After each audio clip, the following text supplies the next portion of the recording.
Hello दोस्तों, मैं नितिन राजपूत स्वागत करता हूं आपका हमारे यूट्यूब चैनल स्पोकन इंग्लिश 365 पर। आज हम पढ़ने जा रहे हैं इडियम और फ्रेजेस।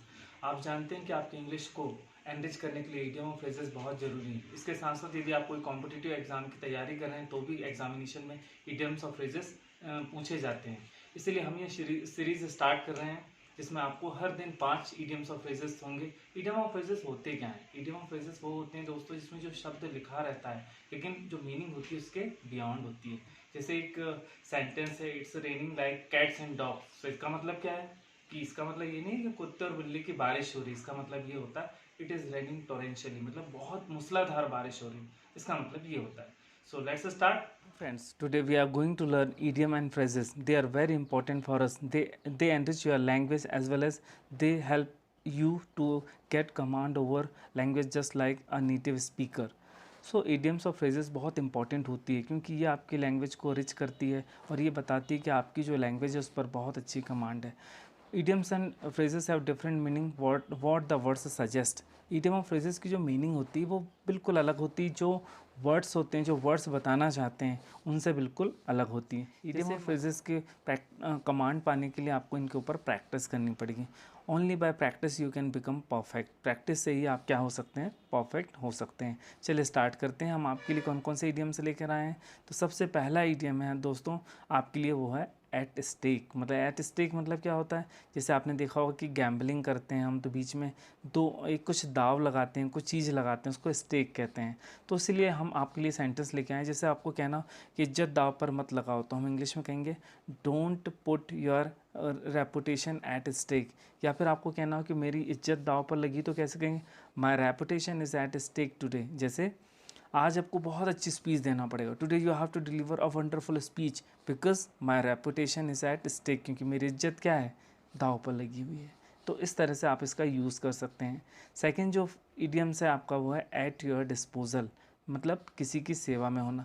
जब मान लीजिए आपके फ्रेंड की मैरिज हो रही है और आप ये कहना चाहते हैं कि मैं तुम्हारी सेवा में हूँ, तुम मुझसे जो काम करवाना चाहो करवा सकते हो, तो हम कहेंगे I am at your disposal. इसी तरह यदि आप कहना चाहते हैं फ्रेंड को कि मेरी कार तुम्हारी सेवा में, तुम चाहो इसका जैसा यूज़ करो, सो कहेंगे my car is at your disposal. इसके बाद जो थर्ड इडियम है वो है आपका थ्रो थिक एंड थिन। मतलब इन एवरी सर्कमस्टेंसेस और इन ऑल सर्कमस्टेंसेस, मतलब हर परिस्थिति में। जैसे अपने को कहना कि सच्चे दोस्त तो वही होते हैं जो आपके साथ हमेशा खड़े रहते हैं, चाहे परिस्थितियाँ अच्छी हों चाहे परिस्थितियाँ बुरी हों। तो हम कहेंगे true friends always stand by us through thick and thin. यहाँ जो स्टैंड में एस लगा है इसको ड्रॉप कर दीजिए, क्योंकि ये यहाँ पे फ्रेंड्स लिखा है इसलिए यहाँ पर एस नहीं लगेगा। तो सही सेंटेंस होगा true friends always stand by us through thick and thin. इसके बाद नेक्स्ट जो आपका इडियम है वो है foot the bill. Foot the bill का मतलब होता है पे द बिल। सपोज़ आप अपने फ्रेंड के साथ डिनर पे जाते हैं, होटल में या रेस्टोरेंट में जाते हैं, और फिर आपको कहना हो कि आज मेरी बारी है बिल पे करने की, तब आप कैसे कहेंगे?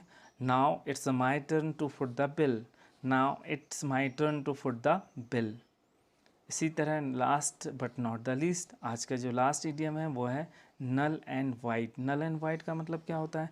इनवैलिड या फिर विदाउट लीगल इफेक्ट। अब वो जो चीज़ें, जैसे पहले एक रूल था कि मतलब पेरेंटल प्रॉपर्टी पर केवल लड़कों का अधिकार होता था, लड़कियों का नहीं, लेकिन अब ये रूल क्या हो गया है? Now this law has become null and void. अब तो ये रूल शून्य हो गया है, मतलब उसका कोई लीगल इफेक्ट नहीं। आप कोर्ट भी जाएंगे तो वो एनफोर्स नहीं कराया जा सकता है। जैसे आप दो लोगों ने मान लीजिए आपस में कॉन्ट्रैक्ट किया, और वो कॉन्ट्रैक्ट क्या हो गया कि फ्री, मतलब दोनों की सहमति से नहीं था, तो वो क्या हो जाएगा? शून्य हो जाएगा। तो कैसे बोलेंगे?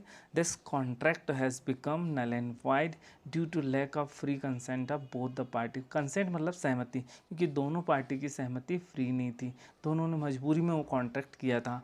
ठीक है। जैसे मान लीजिए आप, होता है ना, मूवी देखते हैं तो मूवी में क्या होता है, विलन आपको एक रिवॉल्वर आपके सिर पर रख देता है और एक कॉन्ट्रैक्ट साइन करा लेता है, लेकिन वो कॉन्ट्रैक्ट क्या एनफोर्स किया जा सकता है? नहीं। क्यों? क्योंकि आप बोलेंगे this contract is null and void. क्यों? बिकॉज क्योंकि ये इसमें आपकी जो सहमति थी, आपने जो अपनी इच्छा दी थी या अपनी क्या सहमति जाहिर की थी, वो कैसी थी? It was not free consent. वो फ्री कंसेंट नहीं थी, मजबूरी में करी थी। ठीक है। So good day, good luck दोस्तों, take care, Don't forget to subscribe our channel as much as possible. Please share this video. Good day, good luck, take care, bye bye.